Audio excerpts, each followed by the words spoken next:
My stepmother always bragged about her perfect biological son, so I showed her the photos he'd been sending to my sister. Cordelia swept into our lives when I was 16, bringing her 22-year-old son Xander with her. From the moment she moved into our house, she made it crystal clear that he was the crown jewel, while my 15-year-old sister Luna and I were just leftover baggage from Dad's first marriage. Xander graduated summa cum laude, she'd announce at every family dinner, cutting her steak with surgical precision. Xander's starting his master's program in the fall. Xander would never leave wet towels on the bathroom floor like certain people. Her eyes would land on Luna and me with thinly veiled disgust, as if our mere existence was a personal affront to her perfect family vision. Meanwhile, Xander played the role of golden boy flawlessly. He'd help with dishes, compliment Cordelia's cooking, and make thoughtful conversation with Dad about current events. To everyone else, he was charming, intelligent, and destined for greatness. But I noticed things others didn't. How Luna stopped laughing at his jokes. How she'd find excuses to leave rooms when he entered. How she started wearing oversized hoodies and baggy jeans instead of her usual fitted clothes. When I asked what was wrong, she'd just mumble something about being tired and change the subject. The breaking point came on a Tuesday evening. I was looking for my phone charger when I spotted Luna's phone buzzing on her nightstand. She was in the shower, and normally I'd never invade her privacy,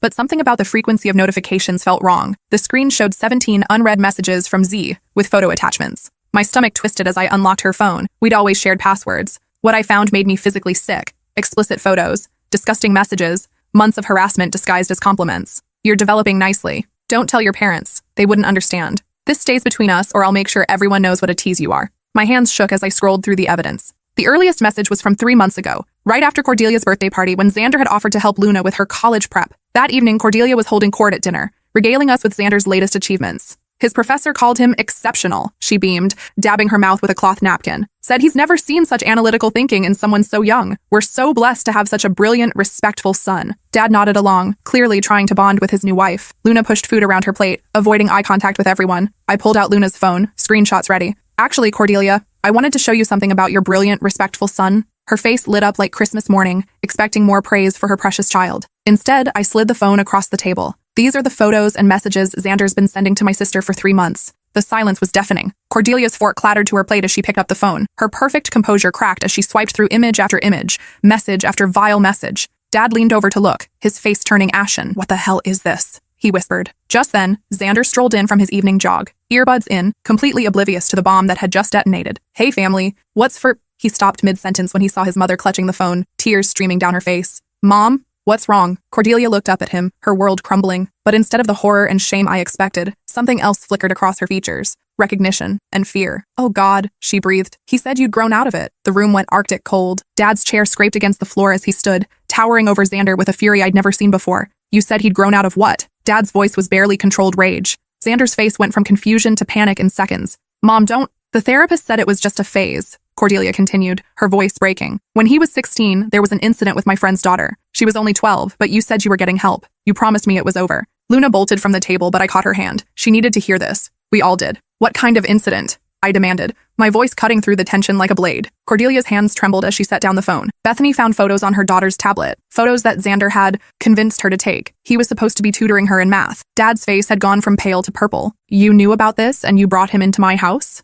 With my daughters? He was seeing Dr. Morrison twice a week, Cordelia pleaded. The report said he was making progress, that it was just adolescent boundary confusion that would resolve with maturity. Adolescent boundary confusion? Luna's voice cracked like a whip. She'd found her voice at the worst possible moment. Is that what you call harassment? Grooming? Making me feel like I was going crazy? Xander tried to step toward her, hands raised peacefully. Luna, you don't understand. I was just trying to help you feel confident about your body. You're going to thank me someday when— Dad's fist connected with Xander's jaw before he could finish the sentence. The sound was wet and final. Xander crashed into the china cabinet, sending my grandmother's wedding dishes exploding across the hardwood floor. Don't you dare try to justify what you did to my daughter, Dad roared. Blood streamed from Xander's nose as he scrambled backwards. It's not what you think. We were just talking. She was asking questions about relationships, and I was helping her understand. I pulled up one of the photos on Luna's phone and held it toward him. This is helping. This disgusting picture you sent her with instructions on what to do with it. Cordelia gasped and covered her mouth with both hands. She hadn't seen that one yet. There are 67 messages, I continued, my voice deadly calm, ranging from inappropriate compliments to explicit demands to outright threats. And these photos— I gestured to the phone. I'm pretty sure sending these to a minor is a felony. Xander's eyes darted between all of us, looking for an ally. Finding none, he shifted tactics. This is all a misunderstanding. Luna, tell them how you flirted with me first. How you asked me questions about sex education. You were curious and I was just being a good big brother and— Luna exploded. I never flirted with you. I never asked for any of this. You cornered me in the laundry room and told me I was developing into a beautiful woman. You said our parents wouldn't understand our special connection. You made me feel like I was the one doing something wrong. Her voice cracked on the last words, and seeing my strong, brilliant sister finally break sent me over the edge. I lunged at Xander, but Dad caught my arm. Call the police, he said quietly. Dad, no, Cordelia begged. Think about his future. He's about to start his master's program. One mistake shouldn't ruin his entire life. The audacity of it hit me like a physical blow. One mistake? Cordelia, you just admitted this happened before with another child. This isn't a mistake. It's a pattern. But he got treatment, she insisted. Dr. Morrison said, Dr. Morrison clearly failed. Dad cut her off. And so did you. You brought a predator into my home and put my children at risk. While they argued, I was already on my phone with 911. I need to report sexual harassment of a minor, I said clearly. And I have photographic evidence. The dispatcher took our information and said officers would be there within 10 minutes. During those 10 minutes, Xander tried everything. Denial, minimization, blame shifting, and finally, when nothing else worked, threats. You have no idea what you're doing, he hissed at me while holding ice to his bleeding nose. My mother has connections in this town. Her law firm handles cases for half the police department. They'll believe me over some jealous stepsisters looking for attention. Actually, I said, pulling out my own phone, I've been recording this whole conversation, including the part where you just threatened us. His face went white. You can't do that. That's illegal. In this state, only one party needs to consent to recording. I consent. I smiled grimly. And now I have your confession on tape, plus your mother's admission that you've done this before. Cordelia slumped in her chair like a deflated balloon. Xander, please tell me these messages aren't real. Tell me this is some kind of misunderstanding. He looked at his mother, the woman who defended him through everything, who'd covered for him, who'd convinced herself his predatory behavior was just a phase. And I saw the exact moment he decided to throw her under the bus. You want the truth? He snarled. Fine. Yeah, I sent those messages. Yeah, I've been trying to educate Luna about sexuality because clearly no one else in this backwards family is going to. You people are so repressed you can't even discuss basic human biology without clutching your pearls. Luna made a sound like she'd been punched in the stomach. But this is all Mom's fault, Xander continued, pointing at Cordelia. She's the one who insisted we move in here so quickly. She's the one who pushed me to bond with my new sisters. She practically threw Luna at me during family movie nights, telling me to make sure she felt included. Cordelia's face crumpled. I never meant, didn't you though? Xander's voice turned poisonous. You were so desperate to have your perfect blended family that you ignored every red flag, just like you ignored what happened with Bethany's daughter. You convinced yourself I was cured because it was easier than dealing with the truth. The doorbell rang, followed by heavy knocking. Police, we received a report about harassment of a minor. Dad went to let them in while I kept my phone recording. 2 officers entered. A middle-aged woman with kind eyes and a younger male officer who looked like he'd rather be anywhere else. I'm Officer Rodriguez, the woman said. This is Officer Chen. We understand there's been an incident involving inappropriate contact with a minor. I handed her Luna's phone. My stepbrother has been sending sexually explicit photos and messages to my 15-year-old sister for 3 months.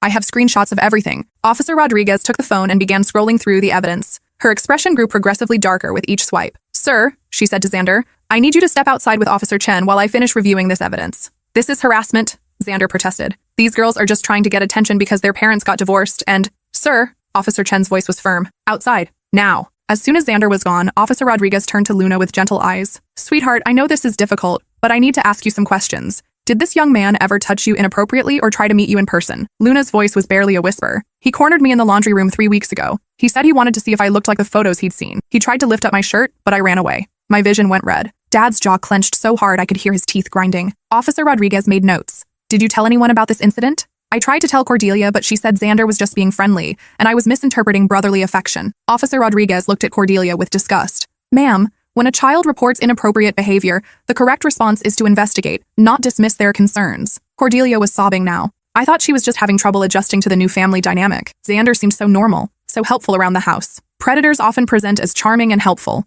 Officer Rodriguez explained coldly. That's how they gain access to victims and maintain their cover. She continued taking Luna's statement, while Officer Chen interviewed Xander outside. 20 minutes later, Chen returned with handcuffs. Sir, you're under arrest for harassment of a minor and distribution of obscene material to a child. You have the right to remain silent. As they read Xander his rights, Cordelia fell apart completely. This will destroy him, she wailed. His whole future, his career, everything we worked for. What about Luna's future? I snapped. What about the trauma he caused my sister? What about the other girls he might hurt if we don't stop him now? Officer Rodriguez finished documenting the evidence and looked up from Luna's phone. Ma'am, she said to Cordelia, your son sent 67 inappropriate messages to a minor over a 3-month period. Some of these photos would be considered pornographic. In addition, there's evidence of attempted physical assault. This isn't a youthful indiscretion. This is predatory behavior. As they led Xander away in handcuffs, he turned back to scream at us. You'll regret this. My mother's firm will destroy you in court. I'll claim you set me up, that you created fake messages. No one will believe a word any of you say. Officer Rodriguez paused.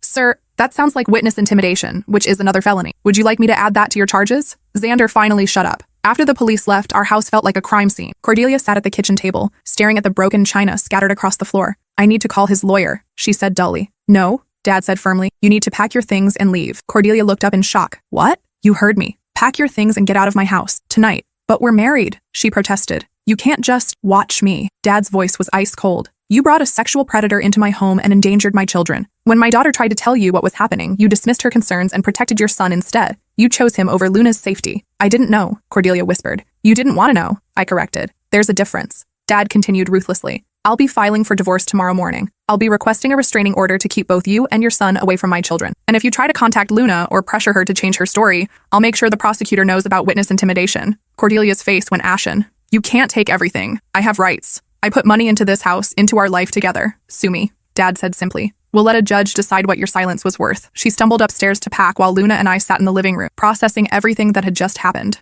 I'm sorry I didn't tell you sooner, Luna whispered. I pulled her into a hug. You have nothing to apologize for. He manipulated you into keeping quiet. That's what predators do. I thought maybe I was overreacting, she continued. He made it seem so normal, like this was just how older guys showed interest in girls they cared about. Nothing about what he did was normal or okay, I said firmly. And anyone who tries to convince you otherwise is lying. Dad joined us on the couch, looking older than his 45 years. I'm so sorry, he said to Luna. I should have seen what was happening. I should have protected you better. How could you have known? Luna asked. I didn't even tell you. Because I was so focused on making Cordelia happy and blending our families that I stopped paying attention to what mattered most, your safety and well-being. Over the next hour, Cordelia made multiple trips to her car with suitcases and boxes. She tried several times to approach Luna with tearful apologies, but Dad blocked her each time. Don't, he said firmly. You've done enough damage. At one point, Cordelia's phone rang. After a brief conversation, she hung up with a stricken expression. That was my senior partner, she said quietly. Someone sent the police report to our office. I'm being placed on administrative leave pending an investigation into my failure to report suspected child abuse. I felt a flicker of satisfaction. Actions had consequences,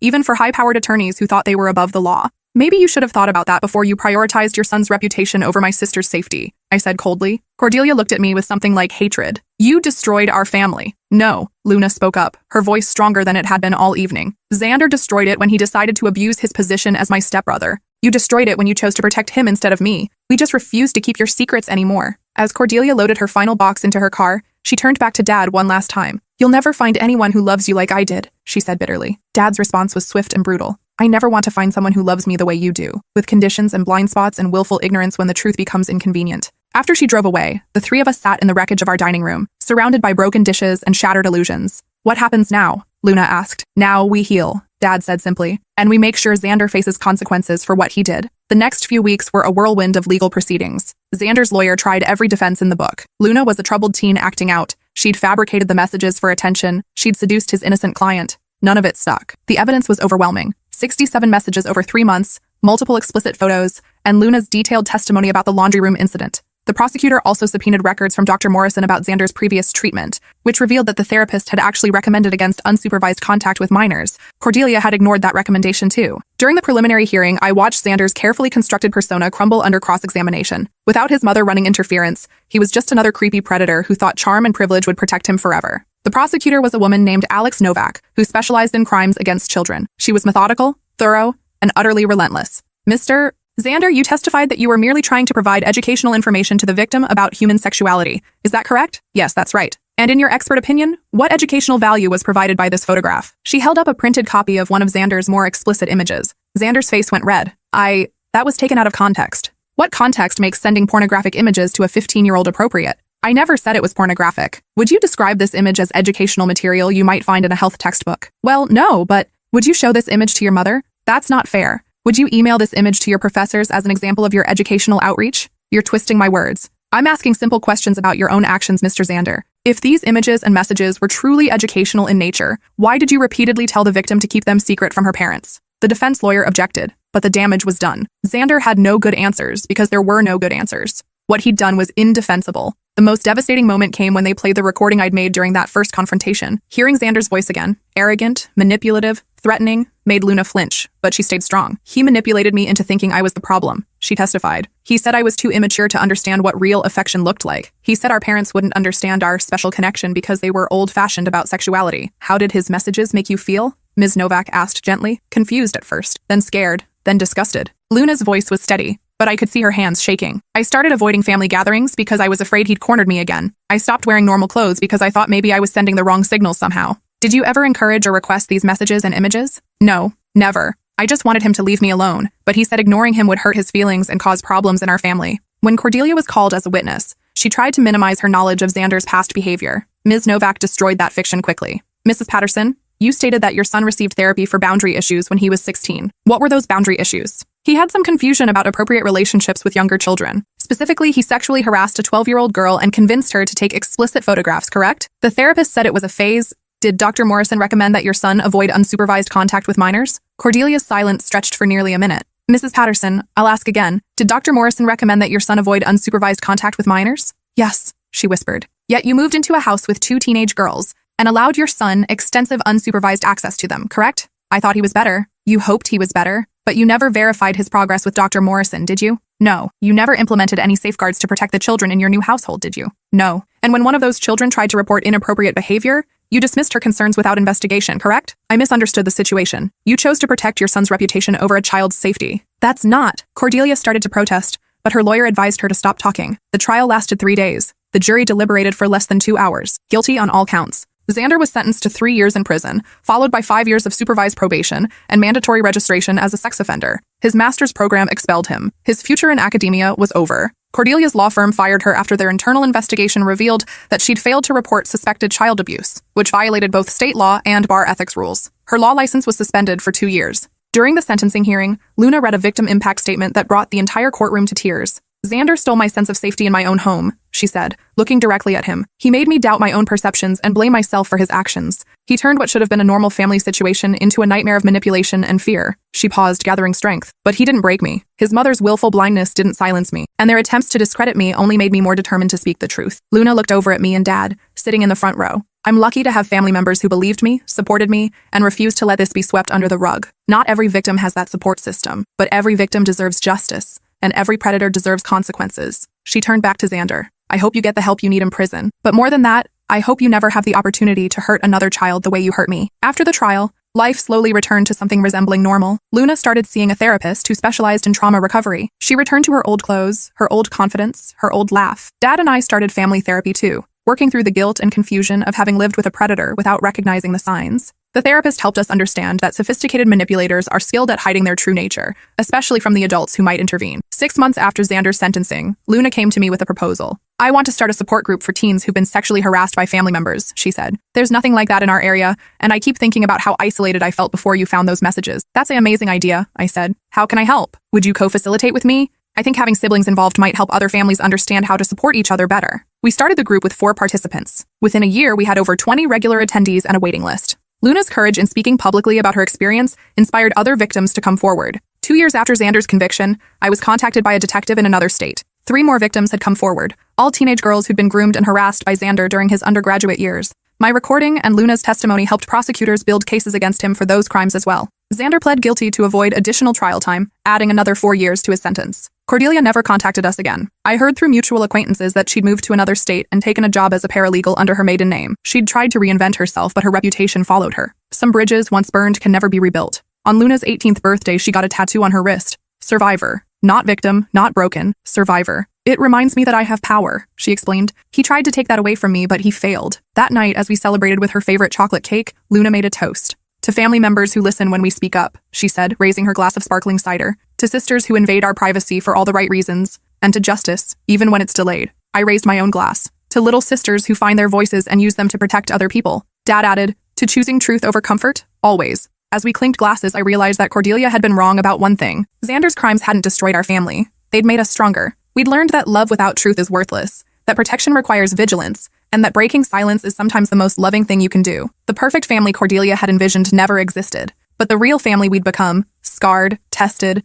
but unbreakably honest with each other, was something far more valuable. Luna started college the following fall, majoring in social work with a focus on trauma recovery. During her orientation week, she helped 2 freshmen report harassment incidents to campus security. Once you know what the warning signs look like, she told me during our weekly phone call, you can't unsee them, and you can't stay silent when someone else is in danger. That Christmas, we decorated our tree with ornaments that had special meaning, A small phone charm to represent the courage to speak up, a puzzle piece for family bonds that had been broken and reformed stronger, and a star at the top for the light that emerges when truth finally conquers darkness. We never heard from Xander again. I assume he's still in prison, learning that actions have consequences, and that charm only works on people who don't know your true nature. Sometimes I wonder if he thinks about Luna and the future he stole from himself, whether he understands that his crimes didn't just hurt one 15-year-old girl, they destroyed multiple lives, including his own. But mostly, I don't think about him at all, because predators thrive on attention and fear, and he deserves neither. Instead, I think about the 23 kids in our support group who found their voices, about the parents who learned to listen without judgment, about the siblings who discovered that love means protection, not silence. I think about Luna, now 21, counseling other survivors and refusing to let anyone convince her that abuse is normal or that speaking up is disloyal.